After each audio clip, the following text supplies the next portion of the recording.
Thanks, Dunedin, and welcome to everybody that's online watching our presentation. We've put together a few slides just to stick to a process really, and to make sure that we cover off everything that we need to. And as Quentin said, there'll be plenty of opportunity for any questions at the end. Just to reintroduce, I'm Marlene Griffin, team leader for the RMO unit based at Dunedin Hospital. Beside me is Sonia Cameron, and I'm presuming that you can see us. That's the first protocol. Who's one of our house officers here, and Debbie, who's the RMO advisor who directly manages the house officers. We've got Deb McDonald, who's not sitting in the office with us, but is joined remotely, and there's a few technical issues from her, so she's able to hear, but she's probably not able to speak because it's not coming through very well. So Deb is our RMO recruitment advisor. So if there's anything specific about the recruitment process, I'm sure between us three we'll be able to answer, but if there's anything else, Deb may try and come in, but it might be a bit staticky. So we'll get underway. Oops, I was going to say that it was a beautiful picture of Dunedin Hospital on a sunny day. Why Dunedin? Dunedin is a great place to live. It's a 400, I mean, you can read this and it's going to be online, but it's a 400 bed tertiary hospital. Of course, a number of you that are online now will have probably trained here in Otago, so know about the Dunedin life and the opportunities that Dunedin offers as a city. We've got some central Otago just up the road, so there's lots of things for the adventurous of skiing and boating and tramping, and you can go further south to Stewart Island or around central for skiing and lots of activities. Naturally, we have a strong relationship with the University of Otago in terms of teaching and research opportunities. Does anybody want to add anything about Dunedin? I'm Dunedin born and bred, and I think it's a great place. Yeah, I also think it's a great place to live, and it's an easy place to live. We don't have any traffic jams, and so getting to and from the hospital is really easy. Yeah, thank you. Next slide, please, Deb. Application process. So this is probably one that Deb would have spoken to, but and it gets covered off quite in depth and through the ACE process in terms of their responsibilities for ensuring that you know exactly what you're doing. What we look for as an employer is a cover letter. We want to know why you want to live in the Otago region, whether you've got ties to the city, as it's indicated there, family and friends, whether it's sporting or cultural. You'll all be aware that we receive a huge number of applications, and so if you can make your cover letter stand out when we're looking at hundreds, then that's what we're looking for, is why you want to be here. We suggest that you make contact with the pre-vocational educational supervisors beforehand, as well as popping into the unit for the ones that are local and able to. We like to put a face to the name. The educational supervisors, our Dunedin crew are David Gower, Amy Luth-Hunza, Belinda Green, Rebecca Ayres, Brendan Arnold, John Edmund. And John Edmund. So we've got 6. And a number of you that are currently here as TIs would have come across them in day-to-day work as well. For those that haven't, we certainly recommend that you touch base. References, it'll be a requirement through the ACE process that you submit 3, and we prefer a variety of services areas and as recent as possible. Naturally, if you're interested in working at Dunedin Hospital, then we would expect that you're ranking us as first or right near the top. For 2021, we're taking on 26. That's the same number as last year, although across the district we are increasing by 1. Of course, Southern is 2 hospital sites, main hospital sites, Dunedin Hospital and Southland Hospital. So we're staying with 26 this year. Next slide, please, Deb. Okay, so our first year runs are generally blocked. They're blocked that way so that you get a good mix of surgical and medical for your first year. They cover Gen Med, cardiology, general surgery, which is broken up into different teams like upper GI, plastics, and vascular. Urology, orthopedics, we have 2 psychiatry runs based up at our Walkery site. We do older people's health, mental health for older people, and rehab. So you get to experience 4 of those in your first year. Next slide, please, Deb. For your second year runs, we do 6 months of L&G and 6 months of PAIDS. We offer 3 months of ED. We also do gastro, hematology, oncology, renal and respiratory, neurosurgery, ophthalmology, cardiothoracic surgery, ENT and general surgery acutes. We have a specialised run called the internal medicine assessment unit. That is a really good step up if you're looking at going into a med-reg position. We do multiple community runs, and we have your lever rotations as well. Do you want to say what the community runs are? Okay. Just at the moment, we have got a community run set up at Student Health. We've got one currently in Dunstan working alongside the Dunedin Hospital. We have one that is public health and sexual health, so it's a combination of the 2. And we should hopefully have another 1 or 2 set up next year. The next slide says PGY1 representative, a day in the life of the house officer. That sounds exactly like you. Okay, so I'm PGY2 now, but my PGY1 year was interesting because of COVID, obviously. So probably a little bit different to most PGY1 years in Dunedin Hospital. But in saying that, Dunedin's a great place to work as a house officer.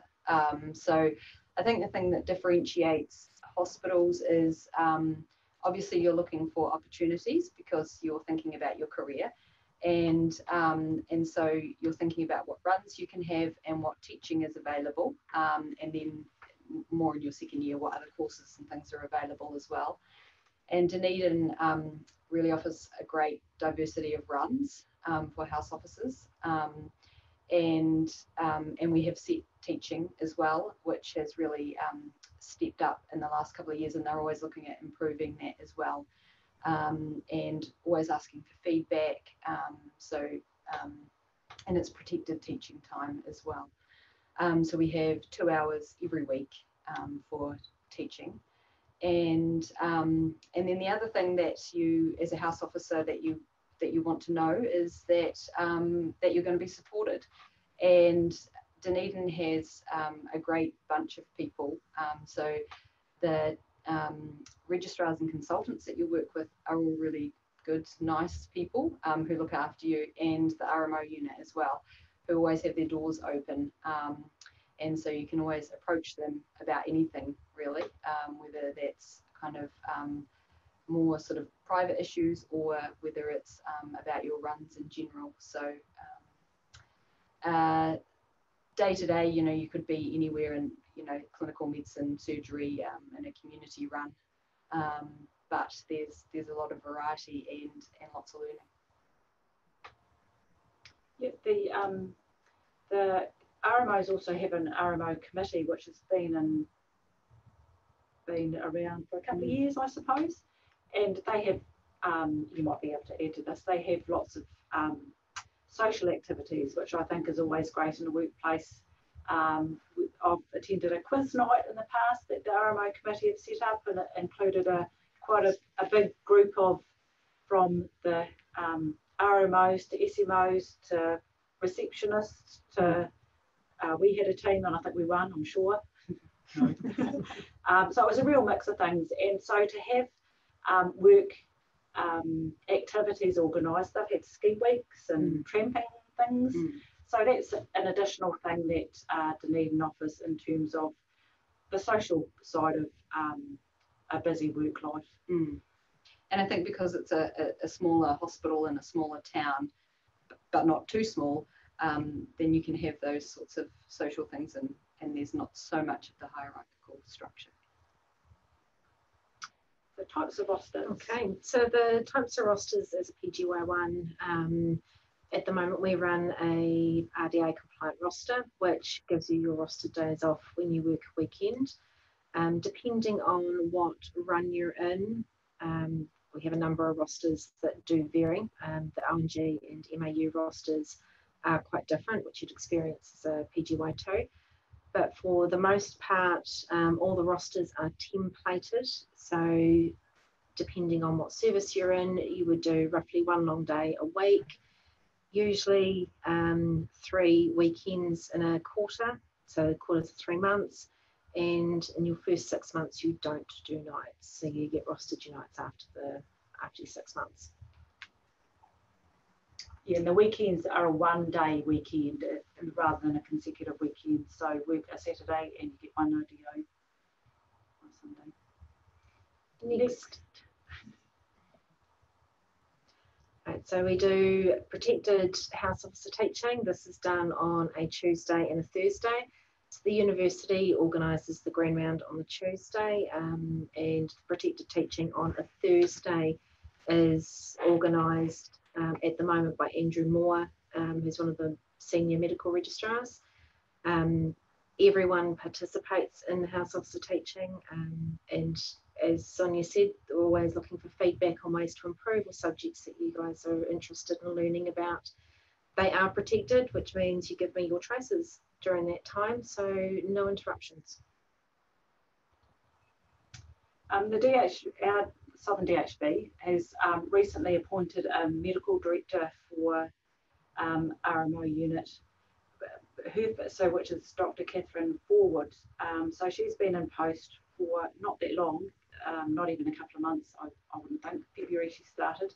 So that's a new role for us, and a particular focus of hers is career development and ensuring that the teaching, she's had quite a heavy involvement in the teaching since her arrival. So she's got a real interest in ensuring that the training that is being provided at that protected training is appropriate and, you know, valuable and all those sorts of things. And part of her role is ensuring that PGY1s and 2s are meeting their professional development as the year progresses. So that's a real advantage that we've got this year of having a medical director to work alongside our unit to advise and help us along the training journey. Next slide, or was she's already changed it? So the vocational training that's offered, some of these are your ED, your general medicine, ONG, paediatrics, orthopedics, general surgery and anaesthesia. If this is a strong interest in yours as a PGY2, we can line you up as a house officer run so you get a feel for it, and then from there you can decide that if that's the pathway you want to go. Then we support that step up as a registrar, and we do a mix of training and non-training registrars.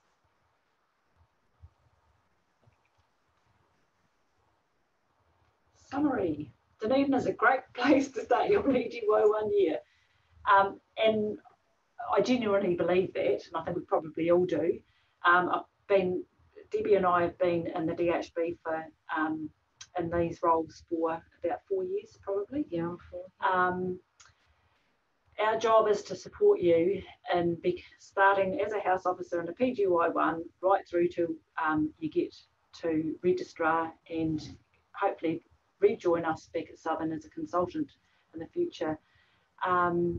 We have, as Sonia had said, we have an open door policy. We can only support you and help you if we're aware of issues, whether it's personal or professional.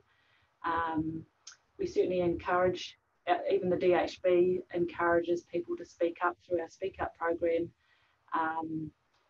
You know, we need to hear from you so that we can support you on that journey. You know, in addition, which is what it says there, it's a university town and everything that goes with that. Having the medical school here is a huge advantage. As Quentin said right at the beginning, but we can just reiterate that applications need to be lodged, is what it's called, on the 9th of July by 12. If you're wanting to Dunedin, choose Dunedin, then make sure that's your first choice of preference. Again, to reiterate, contact one of the supervisors, introduce yourselves. If you can, call in and see us here at the RMO unit. Make sure your cover letter is a good cover letter, no spelling mistakes. And if you're applying to Dunedin, make sure it says Dunedin. We have had cover letters that have been used for other DHBs and it's been forgotten to change the address. The references, and if you need to have if you're looking for a late start, make sure that it's very clear on your application. Next slide, Debbie, I presume that's it. Deb? Yes, I don't think, is there anything you just want to add before we take? The other one that you might want to contact is Rob Walker. He's pretty good at giving some information and he's part of the process as well. So definitely reach out to Rob Walker and ask him any questions as well.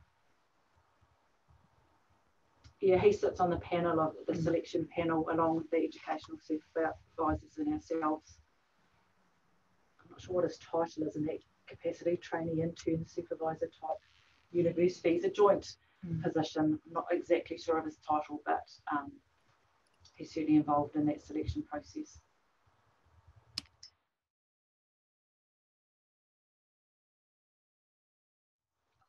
Question here from Anonymous. Does Dunedin prefer trainee interns from Dunedin? Sorry, what was that? Does Dunedin prefer trainee interns from Dunedin?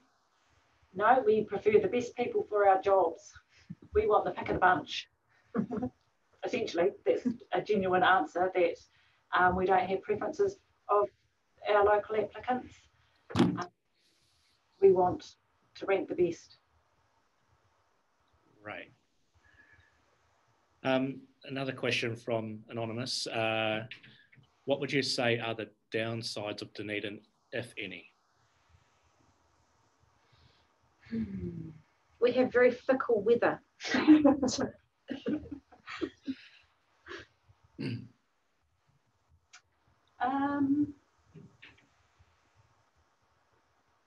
I actually can't think of any. No. I think, I mean, every hospital has problems, and you know, we've had a big health reform today, so maybe we won't have any more problems. Who knows? But I don't think there's anything that Dunedin has particular problems that no DHB doesn't have. Another one from our friend Anonymous. What are the rough hours of work per week? The rough hours.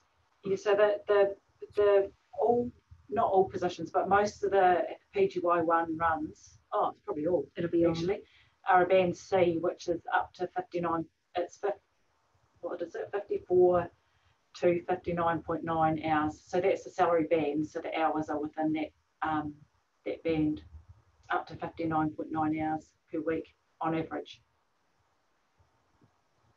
Great.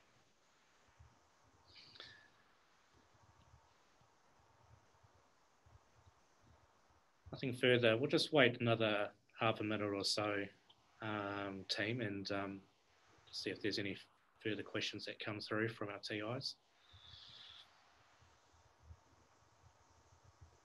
Good question. Is there an interview process at Dunedin Hospital? Traditionally, we haven't interviewed. We've appointed via the hard copy applications along with the ACE algorithms. The selection panel is the pre-vocational educational supervisors, the 6 names that were mentioned before. Debbie and I attend, and Rob Walker, and we work through the applications. We haven't interviewed in the past, but it's not something that we have completely ruled out. We won't be interviewing this round, but it may be something that we look at for future years, running some form of interview process. So that's why can't emphasise enough the importance of cover letters, etc., because that's what we're basing it on. We don't get the opportunity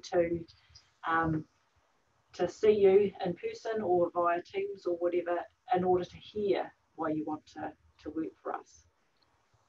So getting your application, doing a really good job of your application is can't emphasise that enough, because that's what we're basing it on. So this question's from me. So what's going to make a good application from the applicants? What resources from ACE are you looking at that's going to help an applicant provide a strong application? Could it be their cover letter? Could it be their transcripts, references, etc., etc.? All of it, really. A good cover letter, listing the things that your accomplishments, whether you've got distinctions and all those sorts of things, which form part of the application process. We expect to see excellent references as opposed to middle of the range references. Including all your achievements, but we also enjoy reading what personal hobbies people have. It's the one thing that, we've only got that document to know about you, and so it's really important. So it's that combination of all your achievements, making sure the text is all in the same font so that it's professionally, it looks professional, that there's no typos, that you haven't put the wrong hospital. It's just the attention to detail and submitting an application. We expect high level. Yeah, and I'll just add to that actually as well, because due to COVID last year, half of our cohorts around the country won't be awarding some commendations, distinctions, and other awards and prizes.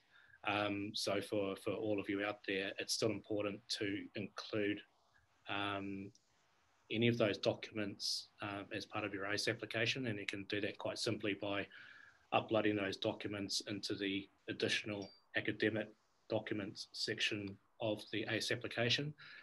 So even though we're not scoring them from our end, it's really important that if you have any other additional awards or prizes that relate to your medicine degree, that you upload it to your ACE application, so that our employees around the country can review those and assess them on a case-by-case basis as well. Any other questions out there on the chat room?